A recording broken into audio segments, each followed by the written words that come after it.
Arita meraup udara dalam-dalam. Perempuan itu mencoba bangkit dari tempat duduknya. Arita berjalan dengan gontai. Kali ini, perempuan itu berjalan di tepi, menyusuri jalanan berpaving, dengan sorot mata kosong dan air mata yang terus menganak sungai. Hari ini, Arita hancur. POV David. Mas, jadi gimana dong? Masa kamu tega banget mau ninggalin aku begitu saja? Kan pacar kamu tuh aku. Seharusnya aku yang kamu nikahin dong, Mas. Ucap Nora yang terus saja terngiang-ngiang di telingaku. Aku tidak tega jika harus memutuskan hubunganku dengan Nora saat ibu memaksaku untuk menuruti keinginannya menikahi anak temannya. Aku sudah pernah melihatnya di foto. Cantik sih, jauh lebih cantik daripada Nora. Hanya saja, entah kenapa tidak ada getaran di hatiku untuknya. Kamu sabar dulu dong sayang. Aku harus bagaimana lagi? Aku juga cinta dan sayang sama kamu. Aku juga maunya menikah denganmu. Tapi, aku juga gak bisa membantah ibuku. Aku gak mau dicap anak durhaka, karena aku juga sayang sama ibuku. Aku mencoba menenangkan Nora, yang terus saja memarahiku, karena tidak setuju dengan berita yang kubawa untuknya, yakni perjodohanku dengan Raya. Ya terus bagaimana lagi, Mas? Masa iya kamu mau memutusin hubungan ini begitu saja? Kamu tega banget, Mas. Aku ini sudah memberikan kehormatanku padamu, dan kamu sudah berjanji padaku untuk menikahiku. Tapi apa sekarang? Kamu malah ingin meninggalkanku dan menikah dengan perempuan lain. Benar-benar jahat kamu, Mas. Pekik Nora dengan kedua netra yang terus saja meloloskan air bening itu di kedua pipinya. Aku mendesah pelan. Kalau sudah begini, tentu saja aku menjadi tidak tega melihatnya menangis seperti itu. Nora adalah cinta pertamaku. Cinta semasa dan sedari waktu kami sama-sama menempuh pendidikan di zaman SMA dulu. Aku suka dengan kelubuannya, kepolosannya dan juga gaya manjanya ketika bersama denganku. Hanya saja, ibu tidak pernah merestui hubunganku dengan Nora. Hanya karena Nora adalah seorang anak yatim piatu yang diurus dan ditinggal oleh sebuah yayasan panti asuhan yang ada di kota ini. Akan tetapi, bukankah cinta itu tidak pernah memandang kasta? Cinta ini murni dari hati. Aku tidak peduli apapun statusnya yang ku tahu. Aku mencintai juga menyayanginya. Aku merengkuh tubuh Nora yang sudah bergetar hebat karena isak tangisnya yang semakin keras. Tentu saja aku tak ingin membuat para tetangga kos di sebelah kamar Nora mendengar pertengkaran kami. Ya, aku memang menyewakan satu buah kamar kosan untuk Nora agar aku bisa leluasa jika ingin melepas rindu padanya. Aku dan Nora memang sudah lama menjalin hubungan layaknya suami istri. Akulah yang memulainya terlebih dahulu, hingga aku juga yang merenggut kegadisannya. Untuk itulah aku merasa teramat bertanggung jawab kepadanya. Akan tetapi, semua itu kalah dengan keinginan ibuku. Aku tidak bisa juga menolak kemauan ibuku yang begitu keras kepala. Jika sampai aku menolak, maka tidak segan-segan ibu akan mencaci makiku dan mengatakan sebaiknya aku juga mati menyusul ayahku ke neraka. Shh, aku tidak akan meninggalkanmu. Kamu tidak usah khawatir. Mari kita cari jalan keluarnya sama-sama. Aku pun sama mencintaimu, tapi aku juga gak bisa melawan ibuku. Biar nanti aku pikirkan lagi semuanya dengan matang. Kita harus apa? Ucapku pada Nora berusaha menenangkannya. Kamu janji gak akan ninggalin aku? Tanyanya sambil mendongakkan kepala dan menatapku lamat. Aku janji sayang.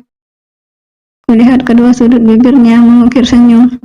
Dan Nora kembali memelukku erat, hingga hangat deru napas dari Nora terasa hangat menerpa wajahku. Aku tahu, jika sudah begini, dia pasti menginginkan yang satu itu. Tentu saja aku tidak akan menolak, karena aku pun sama, inginnya dengan dia. Aku dan Nora pun terbuai dalam merenggut indahnya lautan birahi di dalam kamar kos yang kusewakan untuknya. Gimana mas? Kamu sudah punya solusi untuk hubungan kita? Tanya Nora saat aku dan dirinya bertemu di kafe Was-Was. Aku mengangguk mantap menjawab pertanyaan Nora. Tampak binar tercipta di wajahnya seketika saat menatapku. Sungguh mas, apa memangnya? Tanyanya lagi. Kamu menikah dengan adikku Kevin. Ucapku yang membuat mata Nora membelalak. Aku tahu mungkin ini adalah ide gila, tapi mau bagaimana lagi? Karena tidak ada cara lain yang dapat kami lakukan untuk hal ini. Jika Nora menikah dengan Kevin, maka selain aku bisa menuruti keinginan ibu, aku juga masih bisa berhubungan dengan Nora. Mau menikah dengan adikmu? Yang benar saja kamu mas. Kaki Nora hingga membuat beberapa pasangan mata yang ada di kafe Was-Was ini melirik ke arah kami. Sontak saja aku membuka mulut Nora agar mengecilkan volume suaranya. Duh, kamu jangan keras-keras dong suaranya. Gak enak dilihat sama yang lain. Ucapku saat melepaskan tanganku di bibirnya. Ya, habisnya kamu kalau ngomong seenaknya saja. Gerutu Nora dengan bibir yang sudah mengerucut. Kalau saja ini bukan tempat yang ramai, sudah pasti akan kubungkam bibir yang menggemaskan itu dengan bibirku. Kamu dengarkan dulu penjelasanku, makanya. Ucapku lagi. Ya udah cepet, 5 menit. Gini maksudku, kamu menikah sama Kevin hanya sebatas status. Kalian menikah siri saja. 1 minggu sebelum aku menikah dengan anak teman ibu. Jadi maksud kamu? Aku mengangguk meyakinkannya. Sudah jelas kan? Agar kamu tetap bisa berhubungan denganku tanpa aku harus menolak keinginan ibuku. Tapi, bukankah ibu kamu tidak menyukaiku, mas? Tanyanya lagi dengan raut wajah khawatir. Tadi malam, aku sudah memberikan persyaratan itu sama ibu dan Kevin. Kalau Kevin, kamu tahu sendirilah, dia kan hanya anak angkat ibu. Dan Kevin selalu akan menuruti apa yang aku dan ibuku mau, dengan dalih balas budi terhadap ibu. Sedangkan ibu sendiri tentu saja menerima, karena itu adalah syarat dariku untuk mau menikah dengan anak temannya itu. Kamu yang benar, mas. Nanti kalau adik kamu meminta haknya sebagai suami sama aku gimana? Aku kan gak mau melakukannya kalau bukan sama kamu. Bibir Nora kembali mengerucut. Kamu tenang saja, karena semua itu tidak akan terjadi. Aku berani jamin kalau Kevin tidak akan pernah meminta hal itu padamu. Janji? Aku menggenggam tangan Nora dan kembali meyakinkannya dengan anggukan kepalaku. Aku mulai melancarkan aksiku untuk berpura-pura sebagai sopir taksi online. Aku sudah merencanakan sebelumnya hal ini bersama ibu agar pertemuanku dengan Raya seperti tidak disengaja. Jadi, seolah-olah kebetulan yang sangat menyenangkan bagi Raya. Karena ternyata aku si pria kenalannya adalah calon yang dijodohkan oleh orang tua kami. Saya terima nikah dan kawinnya Naraya Okta dengan mas kawin seperangkat alat sholat dan perhiasan seberat 5 gram emas dibayar tunai. Disinilah aku sekarang sedang duduk berdampingan dengan Raya karena baru saja melakukan prosesi ijab kabul. Dapat kulihat binar bahagia di sorot mata ibu dan juga wajahnya. Namun saat aku melihat Nora, hatiku menjadi tidak tega, sebab aku dapat melihat matanya yang sembab karena air mata. Jelas saja dia menangis, sebab menyaksikan kekasih pujaan hatinya menikah dengan orang lain. Kalau aku pun pasti juga akan sedih saat melihat kekasih hatiku bersanding dengan orang lain. Setengah hati juga aku menjalankan prosesi pernikahan ini. Bahkan, aku terpaksa harus tersenyum agar dianggap bahagia menikah dengan gadis pilihan ibu. Awal-awal aku berumah tangga dengan Raya belum membuat hatiku mencintai dan menyayanginya. Aku hanya memakai topeng ketika bersama Raya agar permainan tidak pernah diketahuinya. Aku dan Nora selalu bebas melakukan hubunganku dengannya di kamar Kevin setiap malam. Ditambah lagi, Kevin yang harus kembali ke Kalimantan karena harus bekerja. Untuk Raya selalu aku memberikannya susu coklat hangat dan sedikit kebubukan obat tidur agar membuatnya terlelap dan tidak akan pernah mengetahui hubungan gelapku dengan Nora. Tiap malam, aku dan orang mendesah dan mengerang kenikmatan tanpa perasaan takut jika akan ketahuan. Toh, kalau ibu juga sudah tahu dan dia masa bodoh. Yang penting baginya, aku harus tetap bermain cantik agar Raya tidak mengetahuinya, sebab Raya adalah mesin ATM berjalan keluargaku.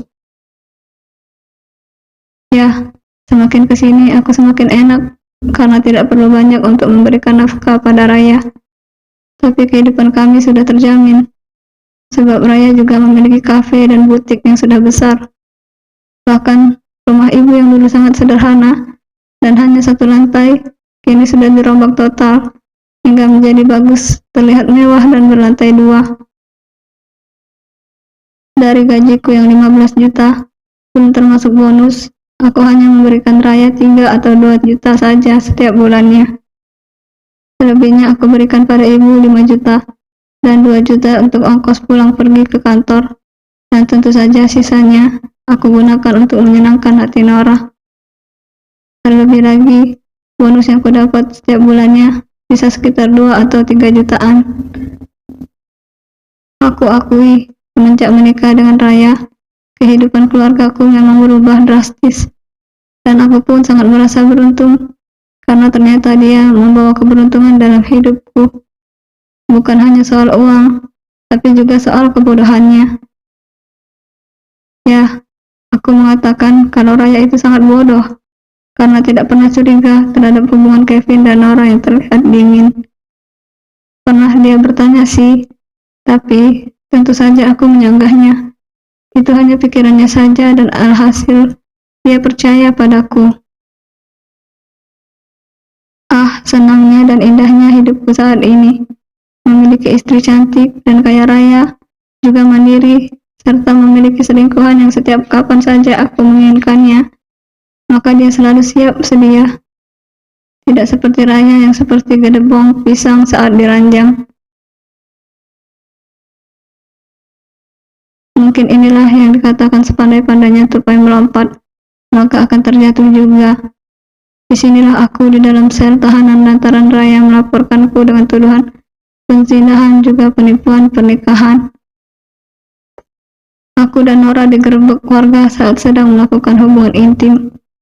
Aku yang sejatinya sudah diwanti-wanti oleh Kevin. Entah kenapa pada malam itu terasa sangat berhasrat dan ingin menuntaskannya. Saat aku meminta pada Raya, dia berdalih tidak bisa. Dan tentu saja aku melampiaskannya pada Nora. Bahkan Nora juga ternyata menginginkan hal yang sama denganku. Maka terjadilah aku dan Nora saling melakukannya, hingga terjadilah malam nestapa itu. Malam di mana aku diarak warga yang hanya menggunakan celana dalam saja. Kalau ditanya bagaimana rasanya wajahku, mungkin saja seandainya aku bisa mengiris wajah ini, maka sudah aku iris agar tidak menanggung malu. Ditambah lagi, aku saat baru masuk ke dalam sel ini, mereka semua para narapidana membuliku dengan cara yang cukup keji. Ya, keji kalau aku bilang, karena aku disuruh oleh mereka mengucap gulingku dengan balsem. Bahkan, hingga harus menghabiskan satu buah balsem yang sangat panas. Tentu saja rasanya gulingku sangat kebas. Belum lagi sensasi panas yang tercipta membuat gulingku sedikit membengkak. Anak baru, kamu pelaku zina ya? Laki-laki seperti kamu itu yang merusak harga diri dan citra laki-laki, tahu nggak? Kamu tahu, kasus yang menimpamu itu kasus dengan kasta terendah di dalam penjara dan sangat menjijikkan bagi kami. Kami laki-laki sejati paling anti menyakiti wanita. Biar kami jahat karena melakukan pembunuhan maupun pencurian, tapi otak kami tidak mesum sepertimu. Sekarang, cepat kocok gulingmu itu dengan balsam ini. Apa bang? Dikocok pakai balsam? Yang benar saja bang, ucapku dengan takut karena tubuh mereka besar-besar. Seandainya aku dikeroyok, aku jamin mati hari ini juga. Kamu pilih mau dikocok pakai ini atau dijepit di pintu? Mana mau pilihan? Aku bersusah payah meneguk salivaku karena mendengar pilihannya. Jika aku memilih balsam, tentu rumah sakit. Tapi jika aku memilih jepit pintu, tentu kuburan. Tentu saja aku memilih rumah sakit. Setidaknya masih bernyawa dan gak sampai mati. Aku pilih balsam saja bang, ucapku pada akhirnya. Nah, pilihan yang bijak. Berani berbuat, maka berani bertanggung jawab.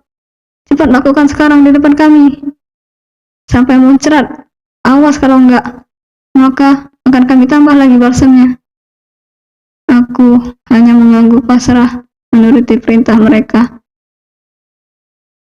Maafkan aku ya Joni, kali ini harimu akan terasa panas. Tapi aku minta tolong padamu bertahan ya. Karena hanya kamu satu-satunya harta berharga yang aku miliki. Ucapku dalam hati sembari memegang si Joni alias gulingku. Bersambung.